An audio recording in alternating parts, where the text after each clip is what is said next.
अस्सलामुअलैकुम नाज़रीन। Drama serial मन आते सुनते के पिछली एपिसोड में आपने देखा था कि राधा ने हर मुमकिन कोशिश की थी कि वो प्रथम का साथ दे और चोर पकड़ने में उसकी हेल्प करे। तो इसलिए जो है वो ऑफिस में जो दरवाजे पर उसने इश्तिहार भी लगाया था कि जो भी अंदर जाए तो वो अपने जूते उतार कर जाए ताकि राधा जो है उसके पहुंच कर सके कि असल में चोर कौन है। तो आप देख सकते हैं कि ऑफिस में कोई भी ऐसा आदमी नहीं था जिसके पाँव पर जख्म हो। राधा के जहन में फिर वो तीन आदमी आते थे, एक भाई और एक देवरानी और दूसरी जो है वो उर्मी बुआ। तो इन तीनों पर वो इस पर शक था। तो सबसे पहले उसने अपने भाई पर शक किया। तो भाई के पाँव चेक करने के लिए उसने उसके जूतों पर पानी फेंक दिया था, जिसकी वजह से उसके जूते गीले हो गए थे। जब उसने जूते उतारे तो उसके पाँव पर कोई जख्म नहीं था। तो राधा को पता चल गया कि ये तो चोर नहीं है, मेरा भाई चोर नहीं है। तो दूसरी तरफ उर्मी बुआ जो है वो अटक अटक चल रही थी।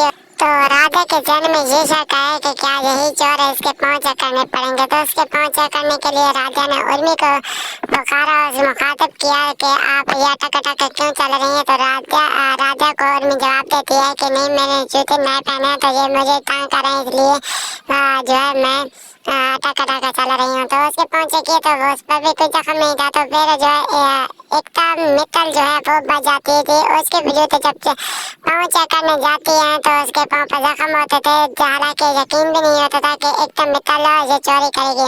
तो राधा कहती है कि आप ये चोरी क्यों, आपने चोरी क्यों नहीं की। तो राधा को बताती है एकता मित्तल कि मेरे वालिद की तबीयत खराब थी, उसको 8 से 10 लाख रुपए की जरूरत थी, तो इसलिए मैंने 8 से 10 लाख रुपए लेने के लिए ये चोरी किया। बाकी मैं ऑफिस में रखने जा रही थी तो ये जो है शोर मच गया कि पैसे गायब हो गए, इसलिए मैंने वो सारे पैसे अपनी अलमारी में छुपा कर रख दिए। तो ये भी कहती है एकता मित्तल राधा को कि आप जो है ये बात किसी को मत बताना, घर वाले मुझे घर से निकाल देंगे। तो राधा कहती है कि मैं किसी को नहीं बताऊंगी। हालांकि ये बात का देवरानियों के दरमियान हो रही होती है, लेकिन दरवाजे पर जो प्रथम होता है वो सब बातें सुन लेता है। प्रथम कमरे में जाता है, वो पैसे निकालता है। पैसे निकालने के बाद फिर अपने वालिद को बताता है कि पैसे मिल गए हैं। तो वालिद को पूछता है कि पैसे कहाँ आपने रखे हैं।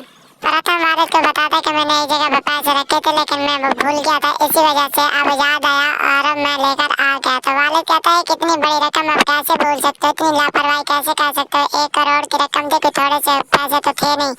तो वालिद कहता है कि आप मुझे तुम पर कोई यकीन नहीं है, आप भरोसा मुझे तुम पर उठ गया है, तो इसलिए मैं ये रकम अपने बड़े बेटे को दूंगा। बड़े बेटे को रकम देता और कहता है कि आप ये बैंक में डिपॉजिट कर दो। वहाँ पर उर्मी बुआ भी डोल पड़ती है कि आपको पता चल गया कि आपकी बुआ चोर नहीं है। तो दूसरी तरफ जो प्रथम की वालिदा होती है वो भी कहती है प्रथम ने आपकी छोटी सी लापरवाही की वजह से दादी ने राधा के घर पुलिस भिजवा दी है। उर्मी बुआ पर जो है वो इल्जाम लगा दिया गया है आपकी छोटी सी लापरवाही की वजह से। तो आप ऐसी लापरवाही ना किया करें जिसकी वजह से आप परिवार या फिर दो घरों के दरमियान जो है वो तजाद पैदा हो।